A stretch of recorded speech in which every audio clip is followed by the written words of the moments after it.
आं दिनै साननैसो सिगाङाव खोनाबाय थानाय नुबाय थानाय बिटिआरआव दावदै गला इउपिपिएलआ देरहाया इउपिपिएलआ जेबो राननो हाया अरुनदय होनो हाया होननाय सासे दैदेनगिरिनि बाथ्राखौ एसे बुंनो नागिरबाय।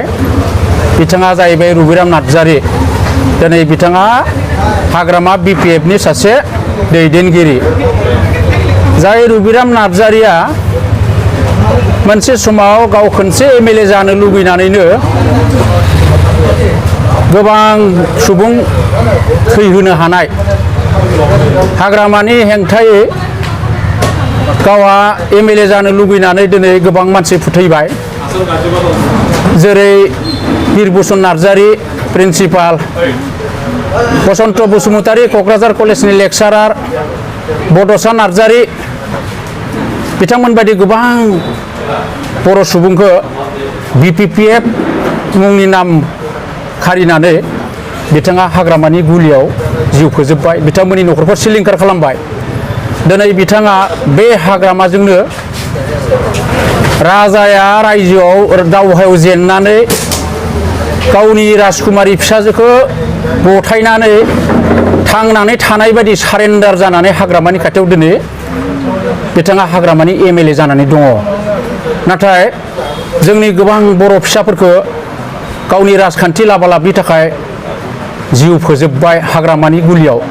दिनै बे हाग्रामाजोंनो गोरोबनानै बिथाङा एमएलए जादों। आरो दिनै बुंबावदों आबसु आरो एनडिएफबि बा प्रमद बर'नि सुक्ति खालामनाय बिटिआरआव दावदै गलानानै बिथाङा दिनै बुंगासिनो दङ बिटिआरआव जेबो गैया। बिटिआरआव मानो जेबो गैया जानांगौ जाखो? बबे मोनफ्रोमबो बाथ्रायाव बिथाङा माबोरै राजनितिकनि बाथ्राखौल' सिन्था खालामो? जाय बिटिआरआव गासैबो दंजोबो। बर' जाथिया जाथि हिसाबै थांना थानो थाखाय जिखिनि समाज बेबस्थानि जिखिनि गोनांथि बियो बेयाव दंजोबो। गिदिर गिदिर अनुष्ठान प्रतिष्ठान पावार फांसन बेफोर थासेयावबो मानो बिदि गला होननानै बुंखो आं बेखौ बुजियाखै। लोगोसे बिथाङा दिनै जिखिनि होस्रिखावदों इउपिपिएलआ जेबो गोहो गैया। इउपिपिएलआ अरुनदय स्किम होनो हाया।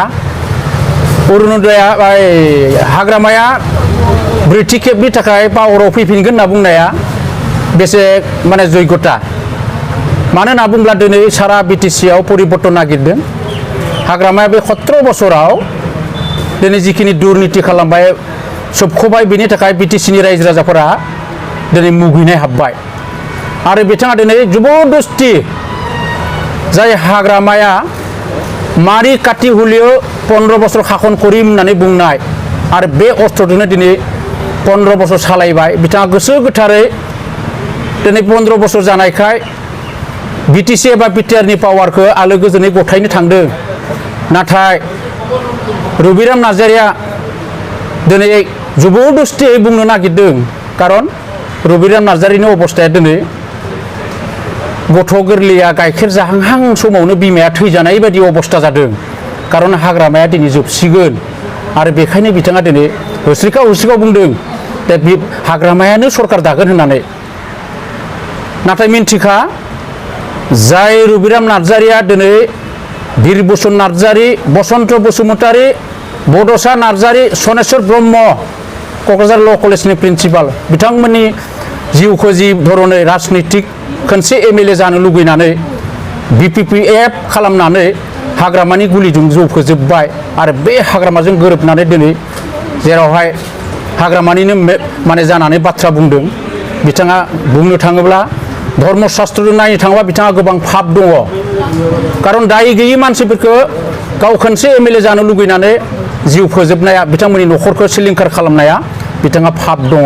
आरो बे फापनिफ्राय बिथाङा मुक्ति मोना। खारन दिनै जि अबस्था जादों हाग्रामाया दिनै हाग्रामाया कुनु पद्ये सरकाराव फैफिननो हाया। बिथाङा मोनसे खोथा बुंबाय थादों जे अरुनदय स्किमखौ आं रानगोन एमएलएफोराल' रानगोन होननानै। बिथाङा मिथिया नामा बिटिआरआ मोनसे काउन्सिल बिटिआरआ निजाबुदिया मोनसे गोहो दङ। स्टेट सेन्ट्रेलनि जेसेबांखिनि मा होनना बुङो ससियेल डेभेलपमेन्ट बे ससियेल डेभेलपमेन्टआ बिटिआरनि आखायाव फैजोबो।